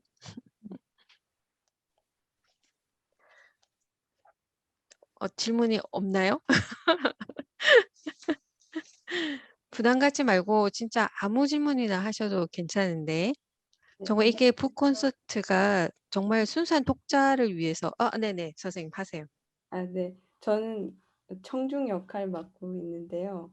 예, 미리 뭐 생각이 정리되어 있는 게 있었던 건 아니고 유토피아 문학 작품들을 이렇게 그냥 큰 의식 없이 몇몇 작품들을 살아오면서 읽게 된 게 다가 아닐까 싶은데요.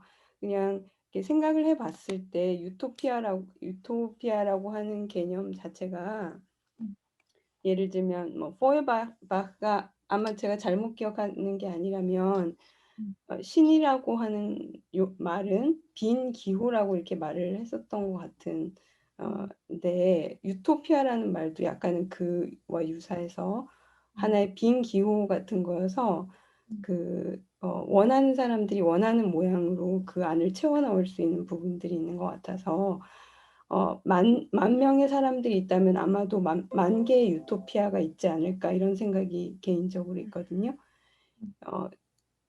공동체적인 삶을 이렇게 살아나가려고 할 때 있어서 이런 공동체적인 삶이 바람직하다고 이렇게 하나의 우리 모두에게 가능한 세계를 이렇게 그리면서도 분명히 그 사람은 내가 원하는 틀과 그다음에 내가 넣고 싶은 사람, 배제하고 싶은 사람, 내가 넣고 싶은 존재, 배제하고 싶은 존재가 있어서 유토피아적인 또 다른 억압을 생산하는 것이 아닐까라는 생각이 들거든요. 그래서 약간 그러니까 유토피아라든지 아니면 유토피아 문학은 어떤 의미에서는 억압의 어떤 또 다른 형태의 기록은 아닐까, 상처의 또 다른 형태의 어떤 드러냄은 아닐까라는 생각을 조금 들으면서 괜히 직접적으로 말씀하시는 분은 없었지만 그런 생각이 좀 들었는데 그 부분에 대해서 좀 어떻게 생각하시는지 조금 궁금하네요. 그러니까 예를 들면 사적 유토피아라고 하는 것 자체도 어떤 의미에서는 한 사람이 생각하는 사적 유토피아가 가능한 틀 자체가 전제가 되지 않으면 시작을 할 수 없는 거라서 예, 하여튼 그거에 대한 어떤 의견이 있으신 분 말씀해 주시면 좋을 것 같습니다.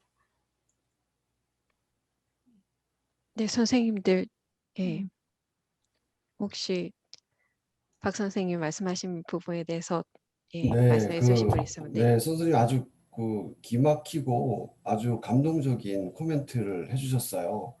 네, 정말 적확한 이제 그 표현을 푸에르바하의 신이 기표다.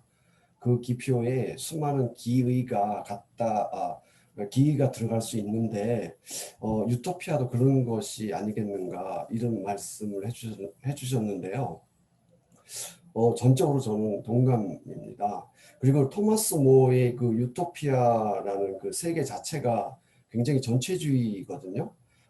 잠을 제한하고 일을 제한하고 노동 시간을 제한하고 개인의 자유는 거의 없다시피 한 이런 세계가 유토피아 이 세계인데 이 세계가 어떻게 이상향이라는 이 세계로 우리가 원하는 세계로 21세기에 물론 이제 그 당시에 어떤 사회적인 이제 문화적인 맥락에서 보면 그 사회가 그린 사회가 뭐 이상 사회가 될 수는 있겠지만 어쨌거나 그 전체주의적인 모습을 띈 사회였거든요. 그렇기 때문에 나와 내가 우리가 어떤 하나의 똑같은 획일적인 제도 속에서 살아간다라는 것을 전제로 한 유토피아라면 그게 정말로 진정한 의미의 유토피아란 말 자체를 거기다가 써야 될까? 이런 또 생각을 저희가 해볼 수가 있고 유토피아라는 용어 자체를 어떻게 생각하면 우리가 21세기 이제는 해체시킬 수도 있다. 그러니까 유토피아라는 말을 변형시켜서 21세기에 맞는 다른 말로 신조어로 우리가 만들어낼 수도 있지 않을까. 그래서 토마스 모의 그런 유토피아를 넘어선 21세기에 맞는 뭔가로 신조어로 만들어낸다라고 하면 훨씬 더 그것이 우리가 살고 있는 지금 세상 이제 타인의 가치를 존중해주고 타인의 생각을 존중해주는 이런 우리가 살고 있는 이 시대에 맞지 않을까라는 생각을 해봅니다. 그래서 너무 그 코멘트가 멋있어서 기억에 오래 남을 것 같아요. 예, 감사합니다.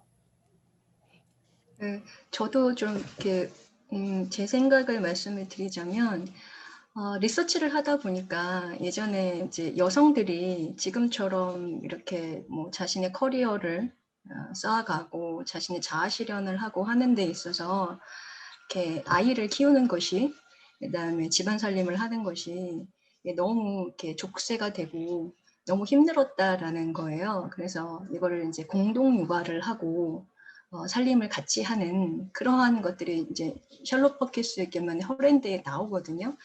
근데 저도 이제 집에서 가끔씩 살림을 하는데 밤새서 논문 쓰는 것보다 하루 종일 뭐 빨고 널고 뭐 하는 게 더 그러니까 체력이 너무 방전돼서 뭔가 이제 머리 쓰는 거는 힘들어도 뭔가 좀 보람이 있는데 집안 살림하는 거는 분명히 내가 일을 되게 많이 했는데 막 체력은 방전되는데 막 되게 막 화가 나고 밤에 막 이럴 때가 많아요. 근데 거기서 그러니까 뭐 그 셜록 홀킨스 길만의 뿐만 아니라 그러한 여성들이 여성들의 어떤 여성들도 분명히 능력을 가지고 있고 사회를 좀 더 나은 세상으로 만드는 데 있어서 분명히 충분한 능력을 갖고 있고 한 명의 일원으로서 이렇게 도움을 줄 수가 있는데 그러한 거를 발현시킬 수가 없기 때문에 그런 것들을 좀 약간 부담, 족쇄가 되는 것들을 좀 공동으로 할 수 있도록 공동 부엌 뭐 이런 것들을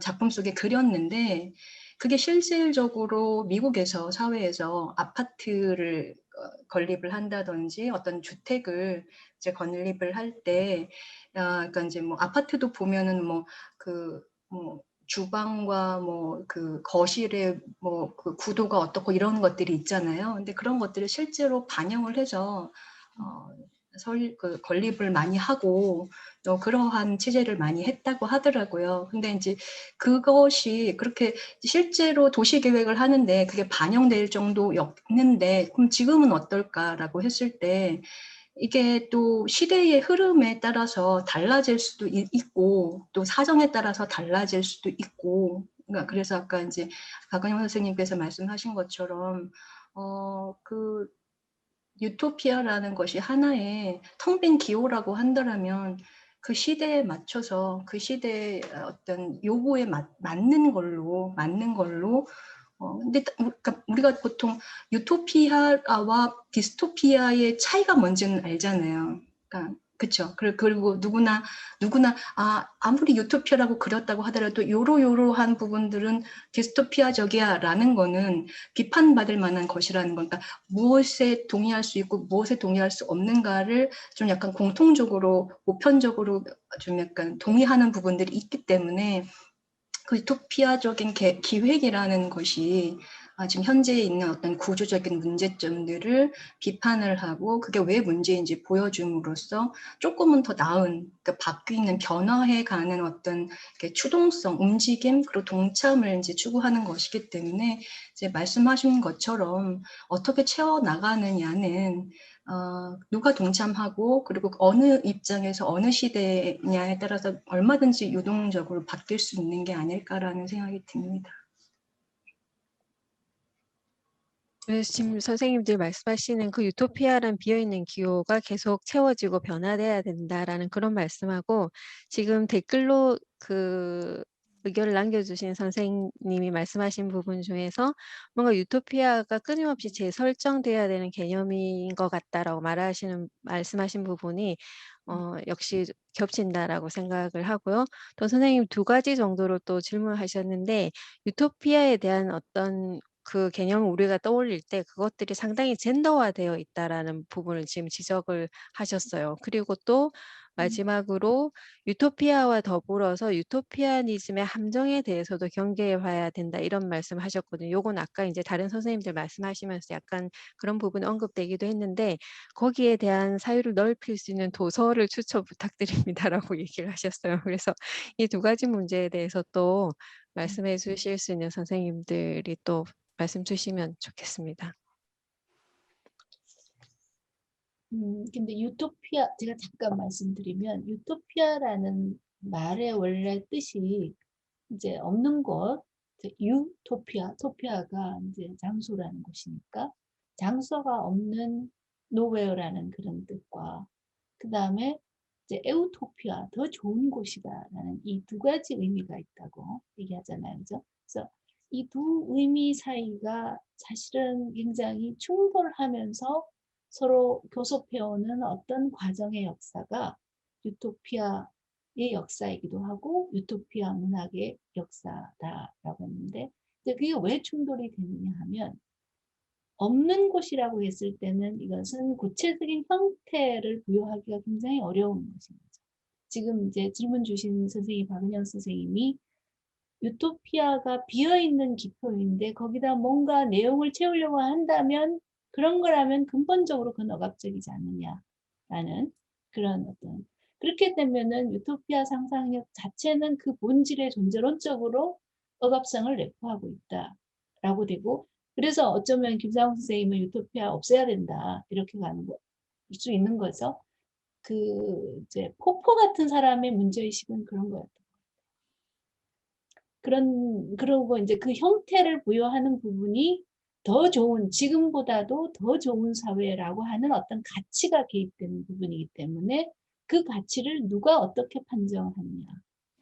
라는 부분으로 이제 들어갔을 경우에는 그는 불가피하게 어느 정도의 이제 프로그램화되어 있는 것이고 나의 가치와 다른 사람의 가치가 충돌되지 않았을 때 일정한 집단성이라고 하는 것을 그 내부적으로 이제 그 개념 안에 갖고 있을 수밖에 없지 않느냐. 뭐 이런 정말 지금 지적해 주신 부분이 실은 유토피아라고 이해하는 그 말이 만들어지면서 그 말 속에 내재되어 있는 어떤 모순이 이제 이후 역사 속에서는 이것들을 어떻게 풀기 위한 지난한 역사가 유토피아 문학의 역사라고도 볼 수 있고 60년대 이후의 유토피아 문학이 유토피아 안에 디스토피아라고 하는 부분을 이제 가지고 왔던 이유 중에 하나가 이제 이런 문제의식하고 연결되어 있는 것 같아요. 유토피아가 완전한 사회라든지 그런 것만이 아니라 그것이 불완전성이라는 것을 내재적으로 가지고 있는 것이기 때문에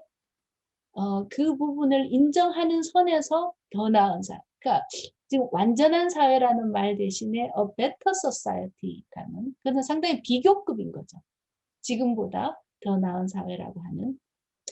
그런데 이제 그런 어떤 이제 그 억압성이라고 해야 되나 전체주의라고 해야 되나 교조성이라고 하는 부분을 이제 스스로 내부적으로 크리티컬하게 그것을 비판적으로 하면서 유토피아 문학이 가지고 있는 어떤 현실 변화의 가능성이라는 그 역동성을 어떻게 살려낼 것인가 라고 하는 문제의식들이 아마 20세기 유토피아 문학 안에 크게 자리 잡고 있는 것 같아서 이제 그 부분은 유토피아를 완전히 버린다기보다는 유토피아라는 것을 가져오되 유토피아 안에 있는 모순성을 어떻게 내재적으로 그것을 해소하고 극복해 나가는 변형의 어떤 형식과 내용을 만들어낼 수 있는가라고 하는 부분으로 우리가 그걸 좀 바꿔서 생각해 보면 어떨까 이런 생각을 이제 많이 하게 되고요. 저희 책과 관련해서 본다면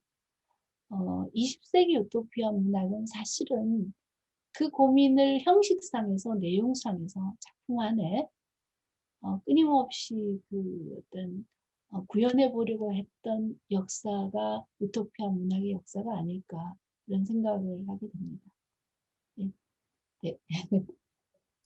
네, 두 번째 질문에 대한 대답은 그냥 제가 하겠습니다. 왜냐하면 제가 출판사 대표님, 사장님과 제일 이야기를 많이 나눈 사람이기 때문에요. 그래서 지금 그런 사유를 넓힐 수 있는 도서가 있다면 추천 부탁드립니다 하시는데 일단 저희 지금 이 유토피아 문학 책을 읽어주시면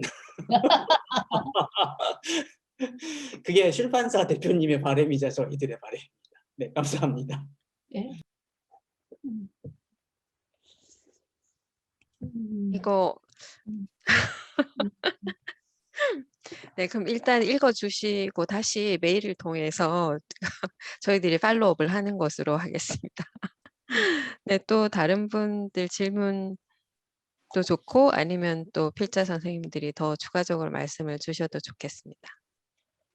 제가 질문 하나, 이건 궁금하고 사실 지금 한국 문학에서 페미니즘의 열풍이 굉장히 강하고 또 그 페미니즘 문학의 어떤 그 상상력이 SF 상상력하고 굉장히 만나게 되고 또 이제 그 SF 상상력 중에서 유토피아하고 만나는 것이 김태욱 작가라서 우리 김영임 선생님이 그 이제 논문도 쓰시고 하셨는데 한국 문학 평론하시는 그리고 이제 그 페미니즘과 연루되는 그런 부분을 하시는 분 입장에서 그 SF와 유토피아가 앞으로 한국 그 페미니즘 문학과 관계해서 어떻게 전개해 나가리라고 생각하시는지 그런 것에 대한 어떤 궁금증이 좀 있어서 김영희 선생님 의견을 한번 들어보고 싶어요. 그거는 저보다는 노태훈 선생님이 말씀을 왜냐면은 그 요즘 비평 포럼에서 장르 문학에 관련해서 노태훈 선생님이 말씀하신 글을 읽어보면 그런 고민이 다 들어가 있더라고요. 장르 문학, 그다음 페미니즘과 SF. 그래서 노태훈 선생님이 일단 말씀을 먼저 하시고 그다음 제가 추가적으로 말할 게 있으면은 말씀을 드릴게요. 네, 네. 뭐 제가 전문적으로 뭔가 말씀드리기는 조금 어려운 부분이기는 한데요. 제 개인적인 생각에서 이제 한국 문학에서 가장 지금 핵심이 되는 키워드가 한 3가지 정도 있다고 하면 이제 페미니즘하고 퀴어하고 SF거든요. 사실은 별로 관련이 없는 용어들인데 페미니즘은 어떤 사상이고 퀴어는 어떤 존재성을 가진 용어고 SF는 장르 용어인데 이 3가지 형태의 어떤 그 개념들이 결합해서 굉장히 흥미로운 어떤 결과물들을 만들어내는 단계가 지금 저는 한국 소설에서 많이 보여진다고 생각을 하고 이 김초엽 작가님의 소설이 대표적이긴 하지만 사실 장르 작가들 말고도 한국에 지금 이제 소위 순문학으로 불리는 이제 장르 작가들도 이런 지금 말씀해 주시는 어떤 유토피아적인 어떤 개념을 굉장히 많이 활용하고 있는 양상이 있거든요. 그러니까 제가 기억나는 게 뭐냐면, 그러니까 제가 아는 이제 후배 평론가가 그런 내용으로 이제 그 데뷔를 하기도 했는데, 박민정이라는 그 한국 소설가가 이제 자기 작품에서 이제 동성혼이 이제 법제화된 사회를 다룹니다. 근데 그러면서 이제 그 헤테로 인물이 퀴어 인물한테 네가 원하던 유토피아가 이제 왔잖아. 뭐 이제 너 결혼하고 너 하고 싶은 거 마음대로 해. 이런 식으로 얘기를 해요. 그러니까 그런 형태로 그러니까 그 유토피아의 개념이 이렇게 소설 속에 등장하기도 하고 이런 흥미로운 사례들도 있고 아마 그 후배 평론가가 썼던 제목도 아마 뭐 유토피아에서 있었던 일에 대해서 뭐 얘기해 보려 합니다. 뭐 이런 제목이었어요. 그래서 저는 이제 오늘 유토피아 이런 얘기를 딱 듣는 순간 그러고 보니까 그런 글도 있었는데 하는 생각을 했었는데 특히 이제 SF 장르 쪽에서는 더 흥미로운 사례들이 많이 있는 것 같습니다. 그러니까 지금 이제 그 김초엽 작가님 이제 예시를 들기도 하셨지만 사실은 지금 SF 씬에서 두각을 보이는 여러 작가들 그리고 특히나 해외에서 많이 주목을 받기 시작한 한국 작가들이 있는데 그 작가들이 써내는 작품이 주목받는 이유가 대체로 보면 한국 문학에서 이제 젠더적인 어떤 것들에 대한 고민이 굉장히 예리하게 드러난다는 평가가 많습니다. 제가 대표적으로 기억나는 작품 김보영 아마 뭐 한국 SF에 조금이라도 관심 있으신 분들은 김보영 작가 정도는 알고 계시리라 생각되는데 그 얼마나 닮았는가라는 소설이 하나 있어요. 중편 정도 되는 소설인데 제가 뭐 스포일러의 가능성을 조금 염두에 두고 말씀을 드리면 이제 로봇이 이제 로봇인 어떤 개체가 등장해서 막 이제 여러 가지 이제 역할을 수행하는데 이 로봇이 알고 있는 어떤 입력된 정보, 빅데이터와 이 사람이 내가 지금 접하는 인류가 보이는 반응이 조금씩 다른 거 이상하게 약간씩 이상하게 차이가 나요. 분명히 내가 알고 있는 데이터 학습으로는 이 사람은 이렇게 반응해야 되고 이 사람의 얘기는 이런 맥락인데 내가 알고 있는 거 좀 다르네 하는데 소설의 말미에 가면 그 로봇이 이제 여성이라는 게 밝혀집니다. 그러니까 젠더가 설정된 로봇일 경우에 이 인류가 얼마나 여전히 어떤 나름의 편견과 그런 그 것들을 가지고 대하는지 그러니까 아주 이제 미래적인 상상력이기 때문에 드러나는 뭐 혐오와 차별은 없지만 아주 그 로봇이 막 수십만 수백만 데이터를 쌓았을 때도 뭔가 어긋나는 정도의 미세한 균열이 있다는 거죠. 이제 그런 얘기들을 서사화시키고 있는데 SF 장르에서 그래서 뭐 아마도 제가 이제 오늘 선생님들 말씀 들으면서 또 그 얘기하시는 것들을 좀 한번 꼼꼼하게 생각해 보면 앞으로 후속 작업이 아마 있으시리라 제가 생각이 돼요. 그러니까 제가 이제 이 책을 읽으면서도 이게 유토피아 문학에 대한 전반적인 개념에 대해서도 굉장히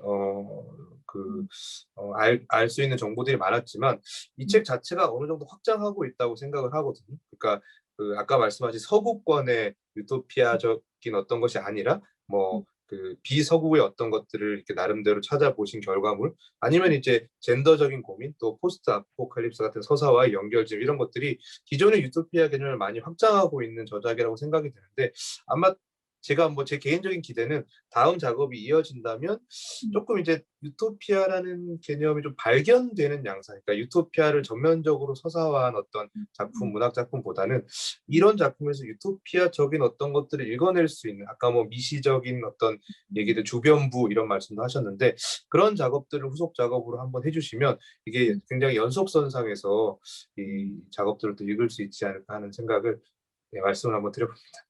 네. 네, 거기에 연결해서 저는 짧게만 말씀을 드리면 아까 교수님이 그 페미니즘적인 사유와 SF의 결합 이런 것들이 한국 문학에서 앞으로 어떻게 전개될 것인가 이렇게 제가 요약해서 이해를 한다면은 제가 뭐 전망을 할 수 있는 그런 역량은 못 되고요. 제가 뭐 소설을 그렇게 많이 시에 비해서 소설을 읽을 시간이 많지 않기 때문에 그냥 제가 하고 있는 독서 수준에 비춰서 말씀을 드리면 이건 평론가로서의 말이라고 하면 너무 위험하고 유튜브상에 오픈되면 제가 엄청 비난을 받을 수도 있겠지만 저는 지금 페미니즘이 원래 목적하고자 하는 바를 이루려고 한다면은 지금 우리가 흔히 말하는 순문학, 순수문학에서 지금 표현되고 있는 그런 서사로는 그런 폭발력을 저는 가지기 힘들다라고 보거든요. 그러니까 이게 독자층들 봤을 때 너무 그런 그 류의 소설에 대한 반감이 저는 분명히 있다라고 생각하거든요. 그러니까 아주 일반 독자들을 봤을 때 사실은 우리가 타겟으로 해야 되는 거는 일반 독자들이라고 생각하거든요. 소설도 역시 일반 독자들한테 읽혀야 이게 파워가 생기는 거라고 생각했을 때 그러면은 페미니즘이 어떤 지금 우리가 살고 있는 세상을 바꾸고 더 나은 세계로 나아가기 위해서 뭔가 폭발력을 가지려면은 저는 절대적으로 SF적 상상력과 결합을 해야 된다라고 생각을 하기 때문에 저는 조금 더 그런 것들을 결합한 작품들이 더 많이 나왔으면 좋겠고 그다음에 평론가들이 훨씬 더 적극적으로 읽었으면 좋겠다라고 생각을 하는 부분이 있거든요. 그러니까 저는 제일 안타까웠던 게 뭐냐면 SF와 페미니즘이 결합한 작품이 나오더라도 결국에 독법은 어디로 돌아가냐면은 리얼리즘의 페미니즘을 읽는 독법으로 계속 돌아가는 거예요. 그러면 거기서는 자꾸 SF는 누락이 되고 SF가 구현하려고 하는 전략에 대해서는 관심이 가지지 않으니까 이거는 결국 껍질만 SF를 쓴 다른 페미니즘 소설 이런 평가를 받는 게 저는 너무 진짜 안타깝습니다. 그래서 그 작가들은 제 할 일을 정말 잘 하고 있다라고 생각하거든요. 지금 상황에서. 근데 읽는 사람들이 아직도 훈련이 덜 돼 있다, 연습이 덜 돼 있다라는 생각을 하고 있기 때문에 근데 점점 이제 그런 비평들도 많아지고 있기 때문에 더 좋아질 거라고 생각을 하고 있고 뭐 어쨌든 앞으로 독서가 엄청 저는 기대가 됩니다. 그런 종류의 작가들의 작품들이. 네. 예, 감사합니다. 그러면은 어떻게 지금 원래는 저희 목표는 1시간 반 안에 마치는 거였거든요. 근데 지금 벌써 20분을 초과해 가지고 그래도 지금 오랜 시간 또 자리를 하고 계시는데 또 하실 말씀이 있는 분이 계실 것 같아요. 그래서 한두 분만 더 예, 이야기를 들어보고 그다음 정리를 할까 생각 중입니다. 다른 선생님들. 자, 그럼 카운트 할까요?